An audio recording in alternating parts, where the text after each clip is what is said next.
19 رمضان کی رات جیسے ہی آپ مسجد کوفہ میں پہنچے تو جو انسان مسجد میں سوئے ہوئے تھے ان کو آپ نے جگایا۔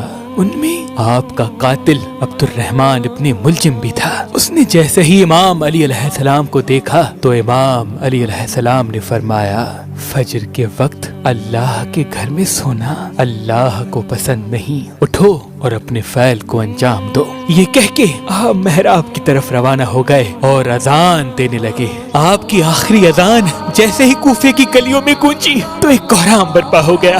ہر کوئی رونے لگا کہ آج ہی آسمان کا رخ کچھ عجیب لگ رہا ہے۔ امام علی علیہ السلام بعد اذان جیسے ہی اللہ کی عبادت کے لیے مصلی پہ پہنچے، قیام کیا، رکوع کیا، سجدے میں گئے تو عبد الرحمن ابن ملجم جو اپنے ساتھ ایک تلوار چھپا کے آیا تھا جو زہر میں ڈوبی ہوئی تھی، آپ جیسے ہی سجدے میں گئے تو اس ملعون نے سجدے کی حالت میں آپ پہ وار کر دیا۔ جیسے ہی آپ کے سر پہ اس ضرب کا لگنا تھا آپ نے فرمایا، فزتو برب الکعبہ، کعبے کے رب کی قسم آج یہ علی کامیاب ہو گیا۔ مسجد میں کوہرام برپا ہو گیا۔ آپ کے سر کے خون سے مسجد کا محراب رنگین ہو گیا، آسمان سرخ ہو گیا، نمازی سب سر پیٹنے لگے۔ اتنی دیر میں آپ کے چاہنے والوں نے آپ کے قاتل کو پکڑا اور آپ کی طرف لے کے آئے، اور کوئی آپ کو زخمی دیکھ کے شہد کا شربت لے کے آیا۔ امام علی علیہ السلام نے جیسے ہی اپنے قاتل کو دیکھا کہ اس کے چہرے پہ موت کا ڈر ہے تو جو چاہنے والا امام کے لیے شہد کا شربت لے کے آیا تھا، آپ نے اس چاہنے والے سے کہا، اے مجھ سے پیار کرنے والے، یہ شربت میرے قاتل کو پلا، کیونکہ اس کے چہرے کا ڈر یہ بتاتا ہے کہ اس شربت کی مجھ سے زیادہ اس کو ضرورت ہے۔ اور سختی سے فرمانے لگے کہ کوئی بھی میرے قاتل کے ساتھ بدسلوکی نہ کرے، اگر میں اس ضرب کی وجہ سے شہید ہو جاؤں تو اس کو بھی صرف ایک ہی ضرب لگانا، اگر ایک ضرب سے یہ بچ جائے تو اس کو آزاد کر دینا، اگر اس ایک ضرب سے یہ مر جائے تو میرے قاتل کے جسم کی بے حرمتی نہ کرنا، اس کے غسل و کفن کا اہتمام کرنا، اس کے جسم کے حصے نہ کاٹنا، کیونکہ میں نے اللہ کے رسول سے سنا کہ اللہ ایسے انسان پہ لعنت کرتا ہے جو مرے ہوئے انسان کے جسم کے حصے کاٹ کر اس کی توہین کرتے ہیں۔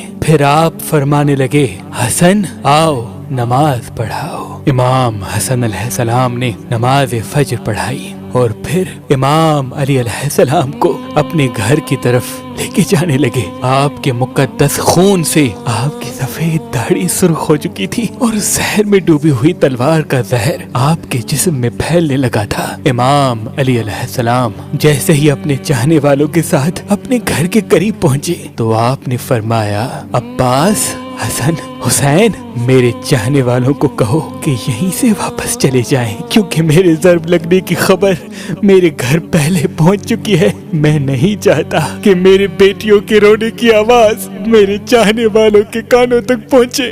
تمام صالحین کو اپنے اپنے گھروں کے لیے واپس پلٹایا گیا۔ امام علی علیہ السلام جیسے ہی گھر پہنچے تو بی بی زینب و ام کلثوم رونے لگی۔ گھر میں کوہرام برپا ہو گیا۔ آپ نے فرمایا، گھبراؤ نہیں، اللہ کے ہر فیصلے میں مصلحت ہوتی ہے۔ بس آپ بستر بیماری پہ آئے، طبیب نے دیکھا تو رو رو کے فرمانے لگے کہ امام علی علیہ السلام کے جسم مبارک میں زہر پھیل چکا ہے، جتنا ہو سکے امام علی علیہ السلام کو دودھ پلائیں۔ یہ بات جیسے ہی کوفے کی گلیوں تک پہنچی تو ننھے ننھے یتیم بچے اپنے ہاتھوں میں دودھ لیے امام علی علیہ السلام کے دروازے تک پہنچے اور کہنے لگے، یا حسن، یا حسین، ہمارے امام کو ہمارے حصے کا دودھ پلائیں، ہم ایک مرتبہ یتیم ہو چکے ہیں، دوسری مرتبہ نہیں ہونا چاہتے۔ آپ بستر بیماری پہ بھی مسلسل اللہ کا ذکر کرتے رہے۔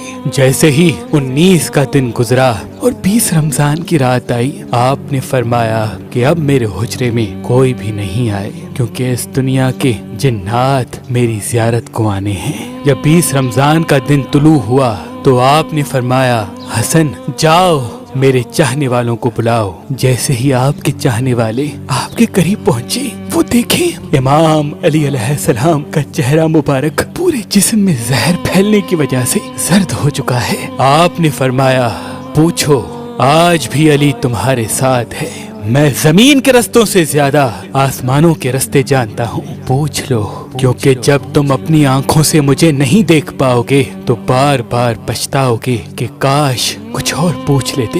آپ کی عقیدت مند زار و قطار رونے لگے. کسی نے آپ سے سوال کیا، کسی نے آپ سے جواب لیا، کوئی صرف آپ کی زیارت کرتا رہا. جب سارے لوگ چلے گئے تو پھر آپ نے فرمایا، حسن ہمارے پورے خاندان کو جمع کرو. جب سارے خاندان کے افراد آ گئے آپ فرمانے لگے، اب اس خاندان کا وارث حسن ابن علی ہے، جو حسن کہے وہ تم سب ماننا. اور امام حسن سے فرمایا، اے میرے بیٹے حسن، اپنے نانا کی صلح حدیبیہ کو یاد رکھنا. جہاں تک ہو سکے انسانوں میں امن اور محبت کا خیال رکھنا تاکہ انسانوں کا خون نہ بہے. پھر آپ نے فرمایا، حسن و حسین، میری شہادت کے بعد میرے جنازے کی، میری قبر کی کسی کو خبر تک نہ دینا.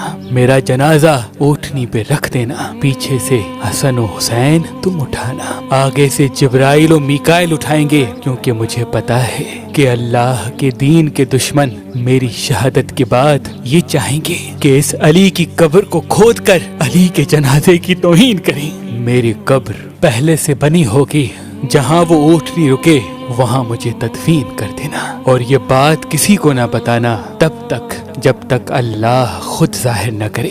پھر آپ نے اپنے بیٹے عباس کو بلایا اور فرمانے لگے، عباس، میں نے تمہیں اللہ سے کربلا کے لیے مانگا تھا، تو حسین کا محافظ ہے، جو حسین کہے وہ تمہیں کرنا ہے. اور پھر اپنے بیٹے حسین کو بلایا اور فرمانے لگے، حسین، تمہاری شہادت کی خبر تمہارے نانا نے تمہاری پیدائش کے وقت ہی سنا دی تھی. حسین، تمہیں کرب و بلا میں 3 دن کا بھوکا پیاسا رکھ کے قتل کیا جائے گا. تمہارے بچوں کو، بھائیوں کو، ساتھیوں کو تمہارے سامنے ہی مارا جائے گا. حسین، حسین، تمہاری لاش پہ گھوڑے دوڑائے جائیں گے. تمہاری شہادت کے بعد میری بیٹیوں کو، تمہاری بہنوں کو، ہمارے گھر کی عورتوں کو اسی کوفے اور شام میں پھرایا جائے گا، ان کو پتھر مارے جائیں گے. حسین، جب تمہارا آخری وقت ہو اور الوداع کہنے بیبیوں کے خیمے میں آؤ تو اپنی بہنوں کے بازو چوم کے یہ کہنا کہ بابا نے کہا تھا کہ اسلام کے لیے ہر غم سہنا اور اسلام کے پرچم کو ہمیشہ بلند رکھنا، ہر موڑ پہ اللہ کے رسول کی نبوت کی گواہی دینا. بس اتنی دیر میں آپ فرمانے لگے، سلام ہو یا رسول اللہ. گھر میں کوہرام برپا ہو گیا. سب فرمانے لگے، یا علی، کیا ہمارے ساتھ رسول پاک ہیں؟ امام علی علیہ السلام نے فرمایا، ہاں، اللہ کے رسول اور تمہاری ماں فاطمہ الزہرا مجھے لینے آئے ہیں. یہ کہہ کے آپ نے اپنی مبارک آنکھیں بند کی اور گھر میں ماتم کی صدائیں بلند ہو گئی اور یوں حسنین یتیم ہو گئے. آپ کی شہادت کے بعد آپ کی وصیت پہ عمل کرتے ہوئے آپ کے جنازے میں کسی کو بھی شریک نہیں کیا گیا.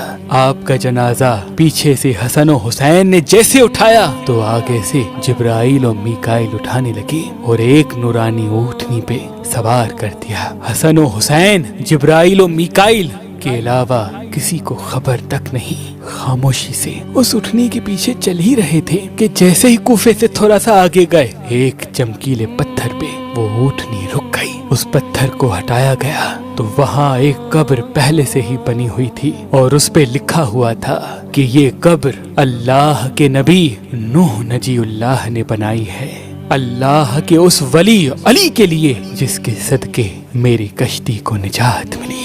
سلام ہو شیر خدا، اللہ کے ولی، اللہ کے گھر میں پیدا ہونے والے، اللہ کے گھر میں شہید ہونے والے مومنوں کے امیر علی ابن ابی طالب پر. علی ابن ابی طالب